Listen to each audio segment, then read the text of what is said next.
नमस्ते दोस्तों, डर की सच्ची दास्तान में एक नई कहानी के साथ आपका बहुत स्वागत करती हूँ। उम्मीद है आपको मेरी कहानियाँ अच्छी लग रही होंगी। मेरी कहानियाँ अच्छी लग रही तो मुझे कमेंट कर जरूर बताएं और मेरे चैनल को सब्सक्राइब भी करें। तो आज की जो कहानी मैं आपको सुनाने जा रही हूँ वो बेहद डरावनी है। पानी के बदले मौत की कहानी है।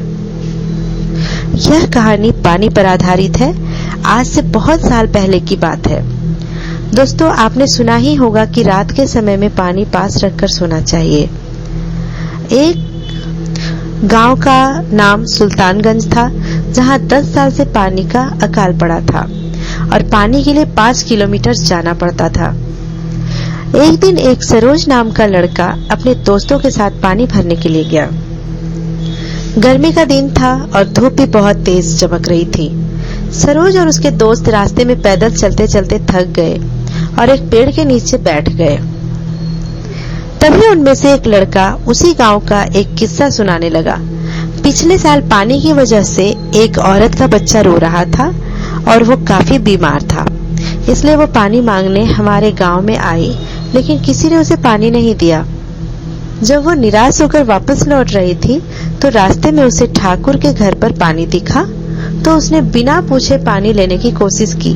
जब उसको ठाकुर ने देखा तो बहुत तेज गुस्सा हुआ और कुल्हाड़ी लेकर उस औरत की तरफ दौड़ा। वो औरत वहां से भागने की कोशिश की, लेकिन फिर ठोकर खाकर गिर गई। ठाकुर ने आव न देखा ताव सीधा उसके गर्दन पर कुल्हाड़ी मार दिया और उस औरत की हत्या कर दी। इसके एक दिन बाद उस औरत के बच्चे का भी बिना पानी से मौत हो गया।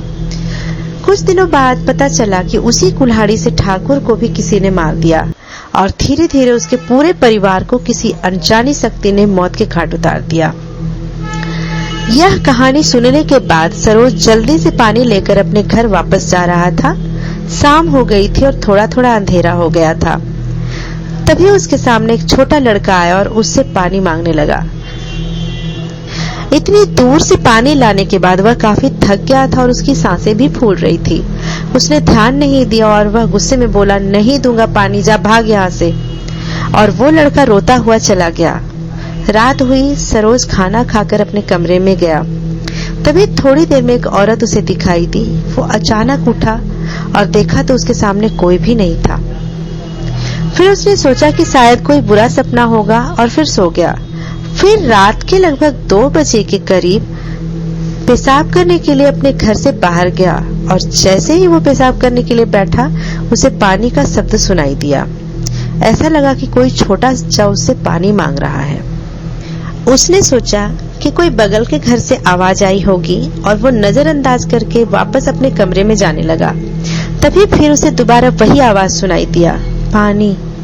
सरोज गुस्सा हो गया और फिर चिल्लाकर बोला, कौन है जो मुझे इतना परेशान करके रखा है? सामने आओ, अभी पानी देता हूँ। सरोज के इतना बोलते ही उसने अपने पीछे किसी के होने का अनुभव किया। उसने जल्दी से पीछे मुड़कर देखा तो उसकी रूह कांप गई। उसने देखा कि एक औरत अपने हाथ में कुदाली लेकर खड़ी थी। वो डर के मारे कांपने लगा, वहां से तेजी से अंदर भागने लगा। तभी उसके पैर के नीचे एक पत्थर से उसे ठोकर लगी और वह गिर गया। उसके बाद जो हुआ वो चमत्कार से कम नहीं था। उस रात आसमान में हल्का हल्का बादल था और अचानक ही पानी की कुछ बूंदें उस औरत पर पड़ी और वो औरत उसी समय वहां से गायब हो गई। सरोज अपनी जान बचाने के लिए भगवान का बार बार धन्यवाद देने लगा। तो दोस्तों, ये जो कहानी थी वो पानी के बदले मौत की कहानी थी। सच में पानी अनमोल धन है। तो ये जो डरावनी कहानी आपको कैसी लगी मुझे जरूर बताएं कमेंट कर। उम्मीद है आपको ये कहानी अच्छी लगी होगी। तो फिर मिलते हैं एक नई कहानी के साथ नए अंक में। तब तक अपना ख्याल रखें, खुश रहें। धन्यवाद।